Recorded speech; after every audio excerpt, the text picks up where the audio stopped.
otro tema es si se está fortaleciendo el negocio privado de la educación, y explícanos un poquito lo que es la concertada, si cualquier niño tiene acceso a ella. Efectivamente, obviamente cualquier recorte en la educación pública directamente incide en la potenciación y en el favorecimiento de la educación privada y de la educación concertada privada. Y creemos al final que ese es el gran objetivo del Gobierno de Canarias, porque si no, no se explica. El que el Gobierno de Canarias no tenga entre sus prioridades la inversión en materia educativa pública demuestra bien a las claras que está en un proceso soterrado de desmantelamiento de la educación pública, porque hay gran interés a medio y largo plazo, como ocurrió en Madrid o como está ocurriendo en Madrid con Esperanza Aguirre, de repartir el pastel educativo, el gran pastel educativo público de Canarias, entre pues sus 4 amiguetes empresarios. Evidentemente se está fortaleciendo la educación pública. Ejemplo, en los presupuestos del 2010 del Gobierno de Canarias se recortan más de 40 millones en la educación pública y no se recorta prácticamente ni un céntimo en las subvenciones a la educación concertada. Ciclos de formación profesional que este curso se cerraron en la educación pública con demanda de alumnos, se han abierto obviamente en la empresa privada para dar respuesta a ese alumnado. Los idiomas que ahora se pretende cerrar en las escuelas oficiales de idiomas automáticamente serán ofertados por academias y por centros privados de idiomas para responder a esa demanda de alumnado que existe. Porque si yo he estado 2 años estudiando un idioma, no me voy a quedar ahí, querré seguir estudiando, y obviamente si la red pública no me ofrece esa posibilidad, pues me tendré que ir a la red privada. Obviamente hay una clara intencionalidad de potenciar, digamos, el negocio de la educación privada y especialmente el negocio de la educación concertada, que es una de las mayores corruptelas que existen en el Estado español y en concreto en Canarias. Y básicamente decimos que es una corruptela porque una corruptela además permitida por los poderes públicos. Básicamente es una corruptela porque los centros concertados se mantienen con los impuestos de todos y todas los ciudadanos del Estado español y por supuesto de Canarias. Y sin embargo los centros concertados filtran el acceso del alumnado y no permiten que todo tipo de alumnado acceda a los mismos.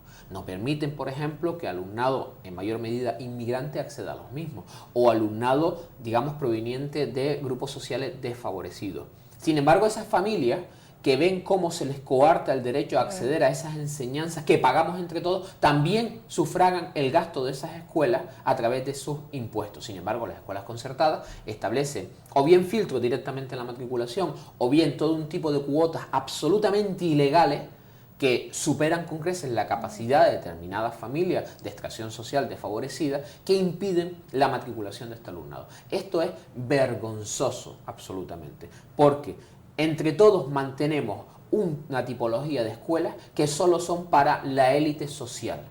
Y eso es una absoluta vergüenza. Nosotros estamos por la desaparición absoluta de los conciertos educativos. Otra cosa son los centros privados, los puros privados. Los negocios, mire, estamos en una sociedad de mercado y aunque a mí no me gusta la enseñanza privada, pues no puedo decir nada en contra de los mismos, excepto que someten a un nivel de explotación sin precedentes a los trabajadores. Eso sí lo puedo decir. Evidentemente que en la escuela pública, que en la escuela privada y en la concertada hay un nivel de explotación brutal respecto a los docentes y al personal no docente que allí trabaja, eso está clarísimo. Pero mire, las escuelas privadas son negocios, pero las escuelas concertadas las mantenemos entre todos. Por lo tanto, tienen que responder a los mismos criterios de calidad y de accesibilidad para el alumnado que las escuelas públicas.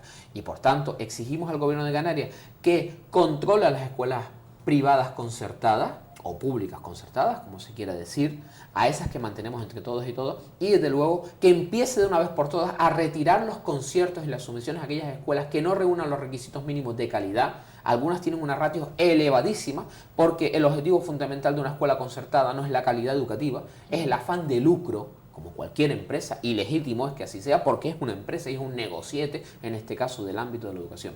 Exigimos que se retiren los conciertos y que además avancemos a medio plazo hacia la supresión absoluta de los conciertos, que además es un anacronismo absoluto en el marco de la Unión Europea. El peso específico de la enseñanza privada, y no digo nada ya, de la enseñanza privada, pero mantenida por todos y todas, o sea, con fondos públicos, eso es algo prácticamente inexistente en el conjunto de Europa. Eso es un anacronismo absoluto. En el conjunto de Europa y en la inmensa mayoría de los estados de la Unión Europea, el peso fundamental de la educación, del sistema educativo, está en manos de la educación pública. Y todos esos estados o la inmensa mayoría tienen unos resultados mucho mejores que los que tenemos en el Estado español y que por supuesto en Canarias. Por lo tanto, negocios privados de educación, no, por supuesto, y mucho menos mantenidos con fondos públicos. Para